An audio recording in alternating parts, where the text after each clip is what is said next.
தமிழர்களின் பண்பாட்டு பெருமைகளை பறைசாற்றும் வகையிலான சென்னை சங்கமம் நம்ம ஒரு கலை திருவிழாவை ஜனவரி 14ஆம் தேதி முதலமைச்சர் மு.க.ஸ்டாலின் தொடங்கி வைக்கிறார்.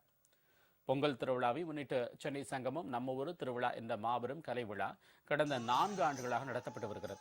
இந்த ஆண்டுக்கான விழாவை ஜனவரி 14ஆம் தேதி மாலை 6 மணிக்கு எழும்பூர் ராஜரத்னம் விளையாட்டரங்கில் முதலமைச்சர் மு.க.ஸ்டாலின் தொடங்கி வைக்கிறார்.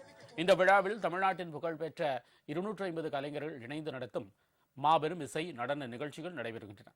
தொடக்க விழாவை தொடர்ந்து ஜனவரி 15 முதல் 18ஆம் தேதி வரை கலை நிகழ்ச்சிகள் பெசன்ட் நகர் எல்லியட் கடற்கரை, திருவான்மியூர் கடற்கரை, மெரினா கடற்கரை, வெள்ளுவர் கோட்டம், செம்மொழி பூங்கா உள்ளிட்ட 20 இடங்களில் மாலை 6 மணி முதல் இரவு 9 மணி வரை நடைபெற உள்ளன. பல்வேறு மாவட்டங்களிலிருந்தும் தேர்வு செய்யப்பட்டுள்ள 1500க்கும் மேற்பட்ட கலைஞர்கள் நையாண்டி மேளம், கரகாட்டம், காவடி ஆட்டம் உள்ளிட்ட 50க்கும் மேற்பட்ட நாட்டுப்புற வடிவங்களை நிகழ்த்தி பார்வையாளர்களை பரவசப்படுத்த உள்ளனர். விழா நடைபெறும் இடங்களில் தமிழ்நாட்டின் பல்வேறு பகுதிகளில் மக்கள் விரும்பி உண்ணக்கூடிய பல உணவு வகைகளை கொண்ட அரங்குகளுடன் உணவு திருவிழாவும் நடத்தப்பட இருக்கிறது.